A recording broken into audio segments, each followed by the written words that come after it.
ako sa kusina at tumulong sa kanila. Mamayang 7:00 ay darating na mga kaibigan ni Senyorito Dylan.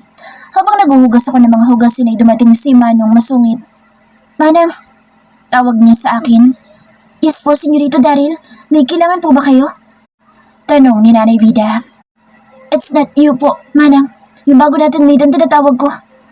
Mahinahon na sagot niya kay Manang. Wow, magalang naman pala. Pero bakit Manang pa rin ang tawag niya sa akin? Kahit na naiinis ay sinarili ko na lang muna at dahil iniligtas niya ako ay magpapakabait muna ako ngayon. "Sasha, iwan mo na yan dyan at may pag-uutos sa'yo si Senyorito Daryl." Tawag sa akin ni Nanay. "Bakit po, Senyorito Daryl?" Magalang na tanong ko habang pilit na ngumingiti. "Kay Meron, may bisita ko mamaya kaya kailangan na malinis ang kwarto ko." Utos niya at sabay labas sa kusina. Kakalinis ko lang kanina pero maglilinis na naman. Huminga ako ng malalim bago sumunod sa kanya. Isipin mo na lang niligtas ka niya kahit na ninakaw niya ang first kiss mo. Kausap ko sa sarili ko. Simula nang mapadpad ako dito ay lagi ko nalang kinakausap ang sarili ko. Nakatakot na dahil baka hindi ko na mamalayan ay maging sintu-sintu na ako dahil sa masungit na iyon. Hindi ako makapaglinis ng maayos dahil nandito lang naman si Manong na nakabantay sa akin. Kahit na naiilang ako'y pinagpatuloy kong paglilinis. Ang masungit na Manong ay nakaupo lang sa kama niya at abala ito sa pagbabasa ng libro. Siguro sobrang talino na niya kasi professor na siya. Ilan taon na kaya si Manong? "What are you thinking, Manang?" Tanong niya sa akin. "Wala po, Senyorito." Sagot ko sa kanya. "Can you please make it fast? Anytime darating ng bisita ko pero hindi ka pa tapos." Naiinis na sabi niya sa akin. Binisan ko ang kilos ko. Pinapunta din niya ako sa banyo para ihanda ang bathtub. Ang bango ng sabon na ginagamit nila. Halatang pangmayaman. "Bakit bang bagal mo, Manang? Hindi ka pa rin ba tapos?" Tanong niya ulit sa akin. Huminga ako ng malalim at tumingin sa kanya. Sa totoo lang ngayon ko lang siya natitigan. Ang sungit talaga ng aura niya. Sayang ang kagwapuhan niya pero alam ko naman na maraming babae naghahabol sa kanya. At ayoko nang dumagdag sa haba ng pila. Turn off ako sa mga kagaya niyang masungit pero naisip ko lang, uratin ko kaya siya. Ito na naman ang isip ko, may mga binabalak na hindi maganda. Mas lalo kung binagalan ang kilos ko. Hindi porkat sinagip niya ako'y pwede na siya magsungit sa akin. Nagulat kami pareho nang bumukas ang pinto at pumasok ang magandang babae. "Daryl! I miss you so much!" Sigaw niya habang nagmamadali lumapit kay Manong. Mabilis itong sumampa kay Manong kaya naman mabilis din itong binuhat ni Manong na masungit. Ang sumunod na nangyari ang hindi ko napaghandaan. Hinalikan niyang bigla si Manong. Si Manong naman ay hinahalikan din yung magandang babae. Napatakip tuloy ako sa mata ko dahil sa nakita ko. Unti-unti kong sinimulang ihakbang ang paa ko para makaalis. Hindi maganda sa paningin kong ginagawa nila at higit sa lahat, bakit pa ako mananatili doon? Maabala ko lang sila sa dapat nilang gawin. Sumilip ako nung huling beses sa kanila at nakita ko nakatingin sa akin si Manong kaya mabilis akong lumabas. Nakakahinga pa kaya sila? Halos lunukin na nila labi ng isa't isa. Wala sa sariling sabi ko nang makalabas ako sa silida. Mabilis akong bumaba sa kusina.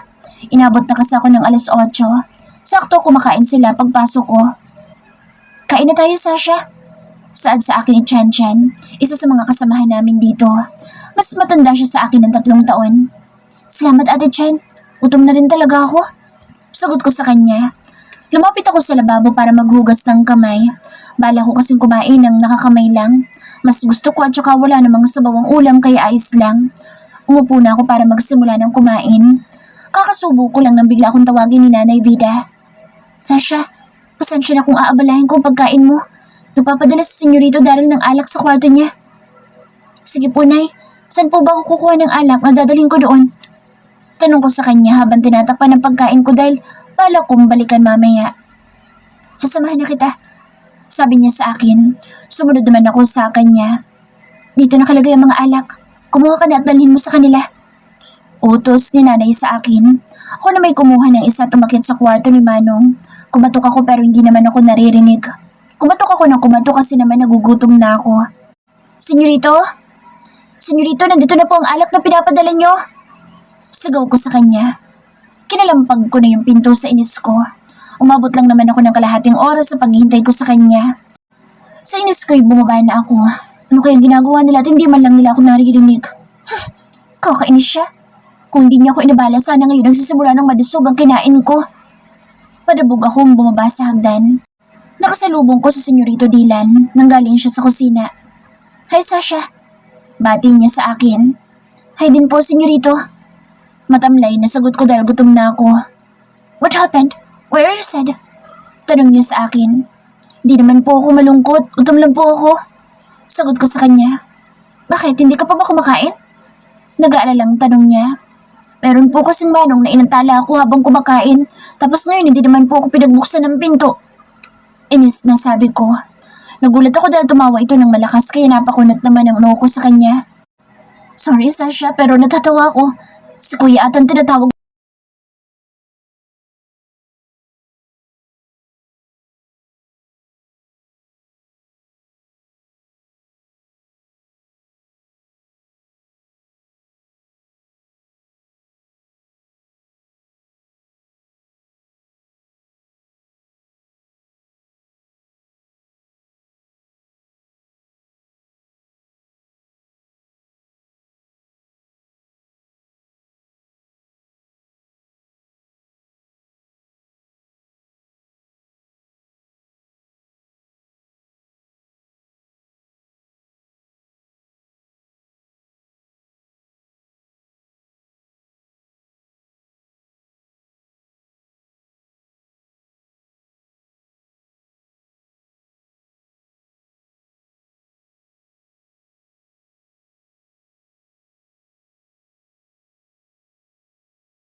Sinong kasama mong pumunta dito?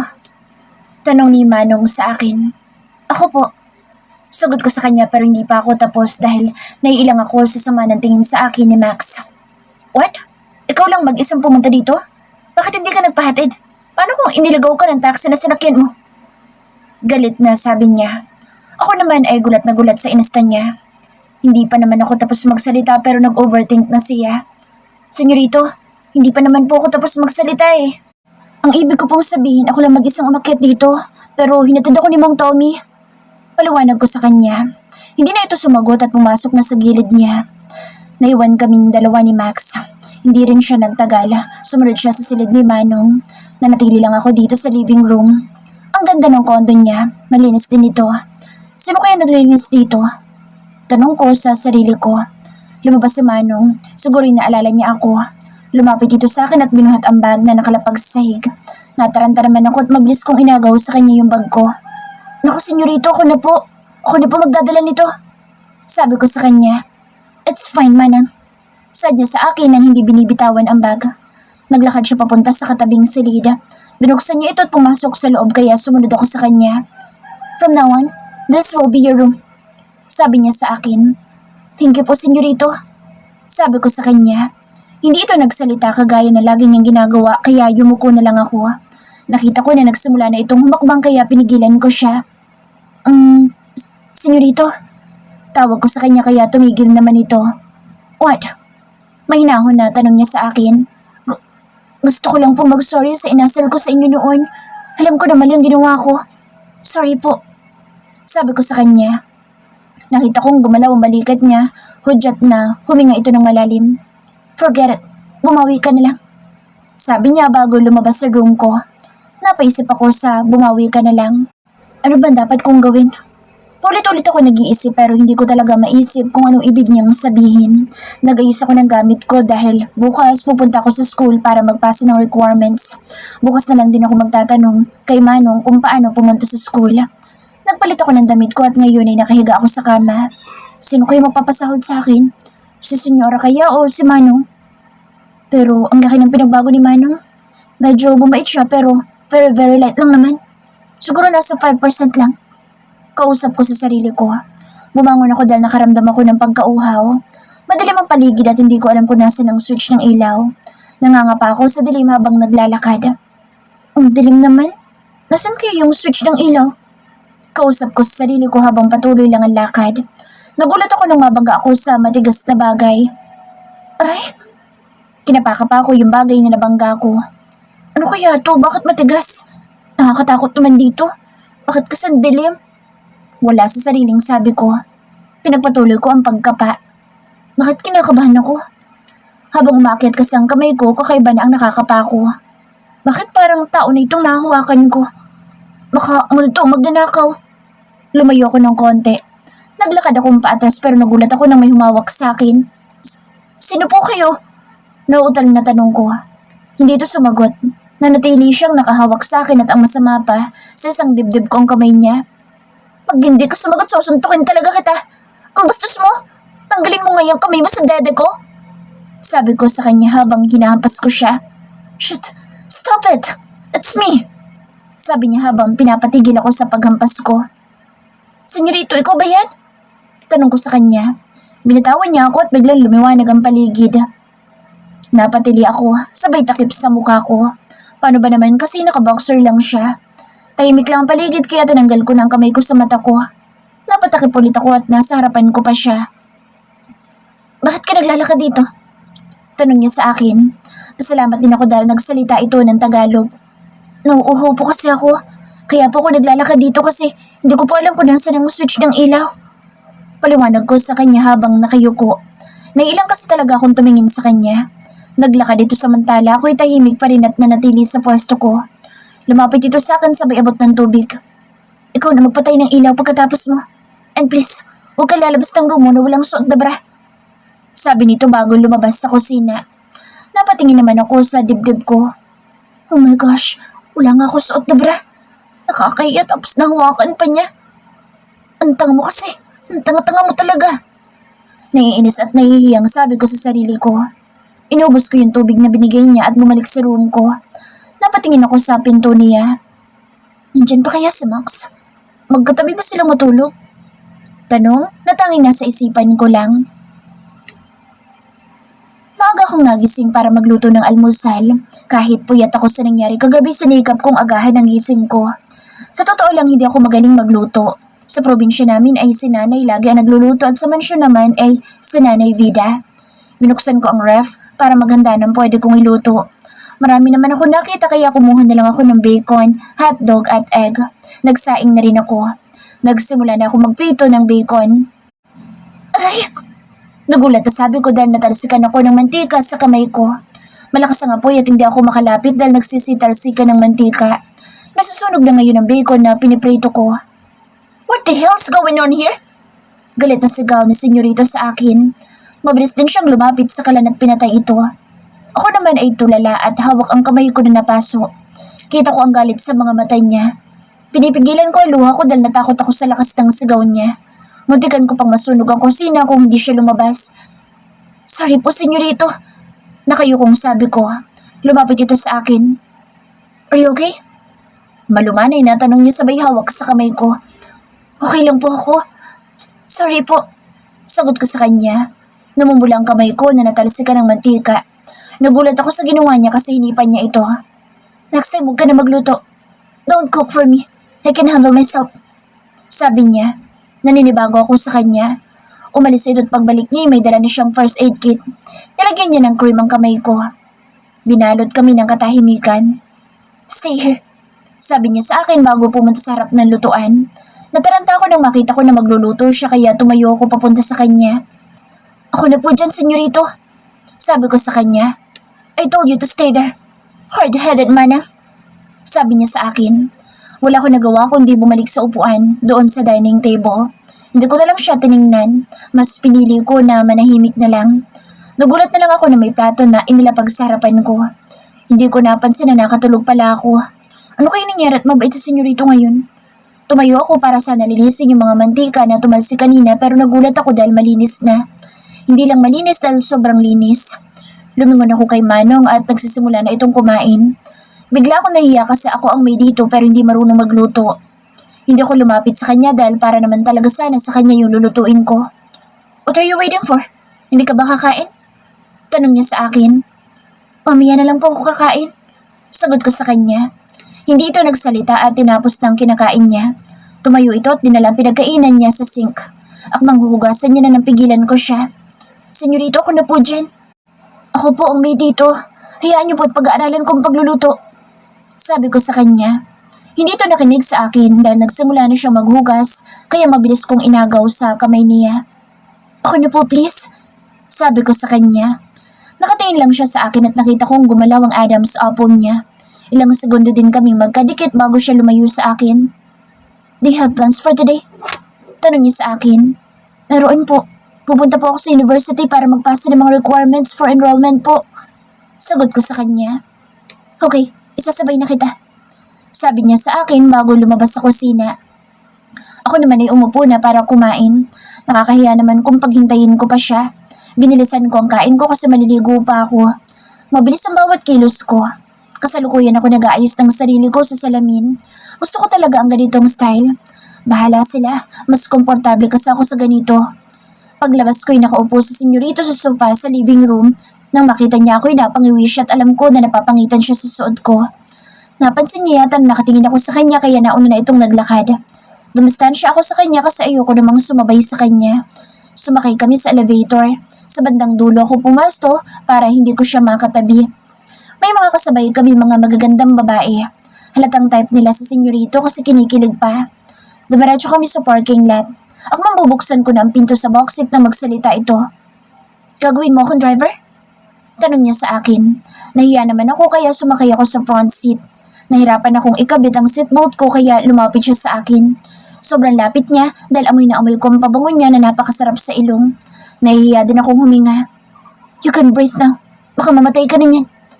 Nakangiting sabi niya. Nagulat pa ako dahil first time na ngumiti siya sa akin. Siya ba talaga ito? Isang buwan lang kaming hindi nagkita, bumait na siyang bigla. Huminga na ako ng malalim at tumingin na lang sa labas ng bintana habang nasa biyahe kami. Senyorito, Pwede ba na ibaba mo nila ako sa malayo? Tanong ko sa kanya. Kumunot ang noo niya sa sinabi ko. And why? Tanong niya sa akin. Ayoko po kasi napag-usapan kayo sa school. Di ba po professor kayo doon? Ano na lang po sasabihin nila pag nakita nila magkasabay tayo? Sabi ko sa kanya. Okay. Tanging sagot niya sa akin. Wala akong idea kung malapit na ba kami o malayo pa. Nagulat na lang ako nang pumasok ang kotse niya sa loob ng campus.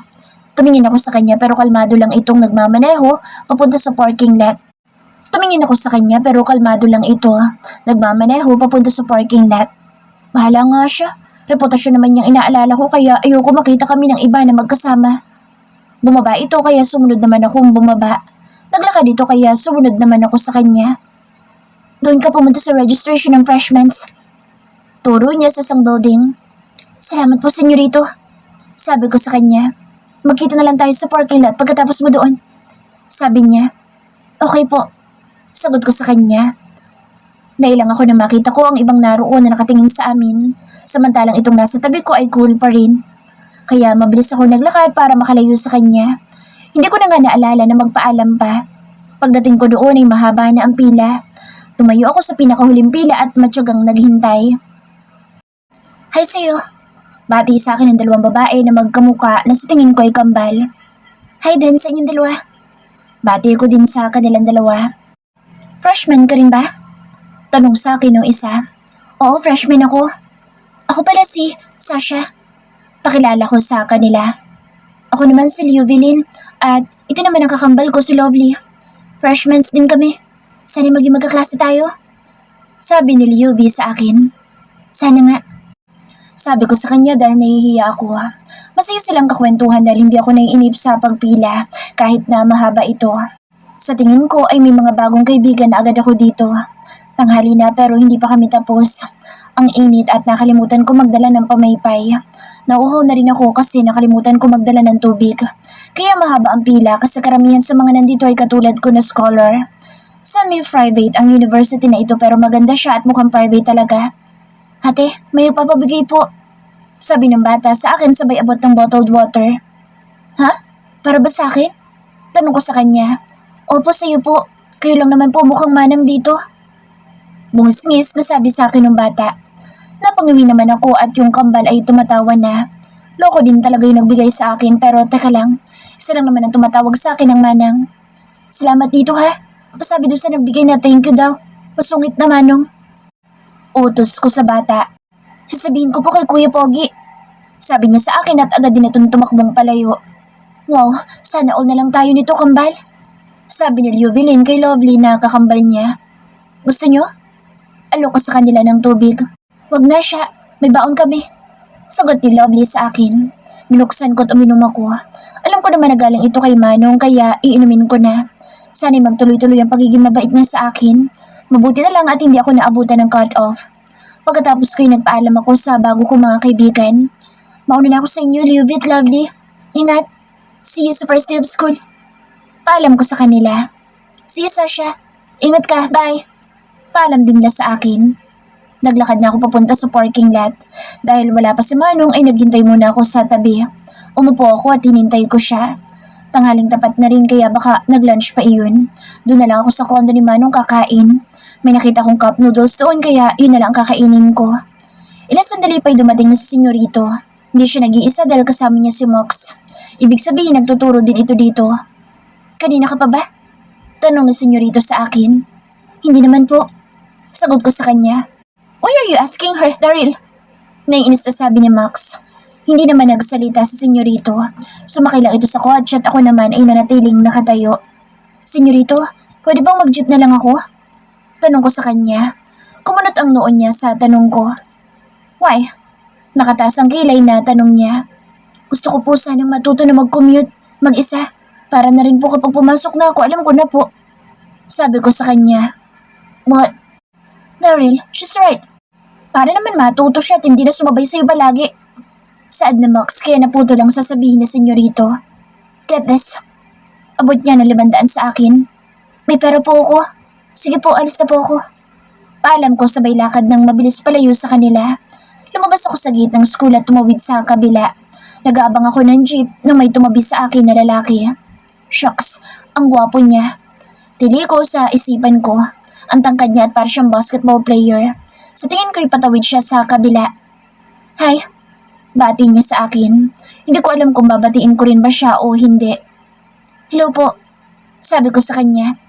Freshman? Nakangiting tanong niya sa akin. Opo, sagot ko. Mamiti ito sa akin. Stephen, pakilala niya sa akin. Sasha po, sagot ko sa kanya sabay abot ng kamay niya. Nakakahiya naman kapag hindi ko tinanggap. Nice meeting you, Sasha. Your name's Tatsunya. Sabi niya sa akin. Ang higpit din ng hawak niya sa kamay ko. Ngumiti na lang ako sa kanya. Binitawan lang niyang kamay ko nang may dumaan na kotse at ang lakas ng busina. Nang tingnan ko ito, nalaman ko na kay senyorito ito. Lagot na naman ako nito. Sige kuya, mauna na ako sa'yo. Paalam ko sa kanya. See you around, Sasha. Hope to see you again. Saad niya sa akin. Ngumiti lang ako at saktong may dumaan na jeep kaya sumakay na kaagad ako. Mabilis ang lakad ko papunta sa unit na senyorito. Pagpasok ko'y nakaupo ito sa sofa. Nandito na po ako, senyorito. Sabi ko sa kanya. Tumingin ito sa akin ng masama. Kaya ba hindi ka sumabay dahil gusto mo pang makapagtagpo doon sa lalaki? Galit na tanong niya sa akin. Po? Hindi ko naman kilala yun. Nakapagkaibigan lang po siya sa akin. Paliwanag ko. Really? Panguuyam na tanong niya. Opo. Sagot ko sa kanya. From now on, I don't want to see you talking with other men. Seryosong saad niya sa akin. Kahit po kayo? Wala sa sariling tanong ko sa kanya. Except me. Sabi niya. Bakit po? Tanong ko ulit sa kanya. Dahil ako nagpapasahod sa iyo at ayoko ng problema. You're my responsibility now. Paliwanag niya sa akin. Okay po. Sorry po. Nakayukong sabi ko. Hindi na ito nagsalita at umupo ulit sa sofa. Ako naman ay pumasok sa silid ko para magpalit ng damit. Paglabas ko'y pumasok ako sa kusina at nagbukas ako ng cup noodles at nilagyan ko ng mainit na tubig. Hinintay ko maluto ito. Nakaupo lang ako ngayon. Sinilip ko ito kung okay na. Masaya ako dahil sa wakas makakakain na ako. Kumuha na ako ng noodles at akma ko na itong isusubo ng may kumuha sa kamay ko kaya nilangon ko si Manong. Where did you get this?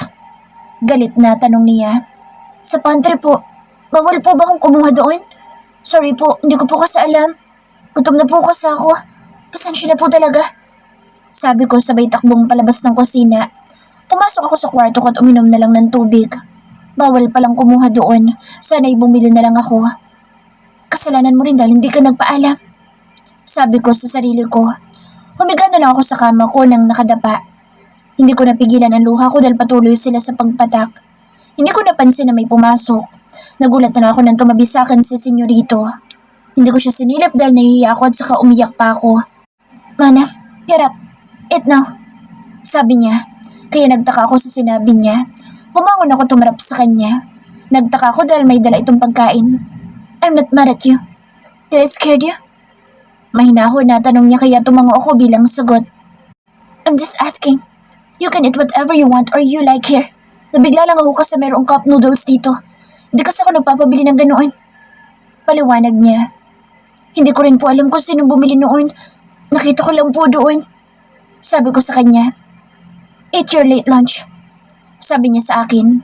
Ginulo pa niya ang buhok ko bago lumabas sa kwarto ko. Hindi ko na inintindi ang ginawa niya dahil takam na ako sa pagkain na dala niya. Kaya nilantakan ko na. Naubos ko pa nga lahat pero naging abnormal ang tibok ng puso ko. Napahawak na lang ako dito. Terrell's POV. Hindi ko alam kung ano nangyari sa akin. Simula kasi nang dumating sa mansyon ang manang namin na katulong, ay napansin ko na marami nagbago sa akin. Yung mga bagay na madalas kong hindi ginagawa ay nagawa ko. Kahit na may lakad ako, pinili ko na bantayan siya sa paglilinis. Ngayon ako naging concern sa babaeng basa yung damit kaya ibinigay ko ang t-shirt ko sa kanya. Madalas akong naiirita kapag ibang tao ang kausap ko pero siya, parang musika ang boses niya sa pandinig ko. Isang hapon habang nasa terrace ako'y natatanaw ko siya sa baba habang naglilinis ng pool. Nagulat ako nang bigla na lang siyang nahulog at humingi ng tulong. Hindi naman ako makatulon dahil mataas ang terrace kaya nagmadali akong bumaba para puntahan siya. Nagtaka pa ang kapatid ko dahil nagmamadali akong bumaba. May problema ba kuya? Bakit nagmamadali ka? Tanong niya sa akin. Hindi na ako sumagot dahil dumaratso ako sa pool area namin. Mabilis akong tumalon sa tubig at binuhat ko siya. Wala na siyang malay. Manang, come on, wake up! Kausap ko sa kanya pero hindi pa rin ito nagigising. Shit! Bulalas ko. Wala akong ibang choice kundi CPR siya. Unang dampi ko pa lang sa labi. Shit, ang lambot. Pinipilit kong maging normal at hindi pa halata sa mga naroon na kakaiba ang nararamdaman ko. Nang lumabas ang tubig sa bibig niya ay mabilis akong tumayo at umakyat sa kwarto ko. Tumapat ako sa cold shower dahil biglang uminit ang pakiramdam ko. Lahat din ng init sa katawan ko inilabas ko kay Max ng gabing iyon. Sinabihan ko si Nanay Vida na sabihan si Sasha na dalhan kami ng wine pero hindi siya nagdala. Bumaba ako at nadatnan ko siya sa kusina na kumakain. Hindi niya kami pinansin. Hindi ko inaasahan na sasagutin niya ako ng ganoon sa harapan pa ni Max. Siguro nasa CR kami ni Max kaya hindi namin siya narinig. Why are you letting her to act like that? She's just a maid. Sabi ni Max sa akin. Max, it's my fault. And she's right. Sabi ko sa kanya para matapos na kami. Really? Daryl? Is that you? Hindi makapaniwalang tanong ni Max sa akin. Humiga ako sa kama at hindi siya pinansin. I don't need to explain to her dahil wala naman kaming relasyon. Maaga pa lang ay bumiyahin ako papunta sa kondo ko. Doon ako titira muna. Gusto kong mag-enjoy habang summer break pa. Siya ang sisira sa buhay na nakasanayan ko. Madalas kong kasama si Max. Minsan naman ay sa kondo ko siya natutulog. Ang relasyon namin ay friends with benefits only. Malinaw sa amin na pure sex lang at wala nang iba. Isa din siyang professor sa school na pinapasukan ko.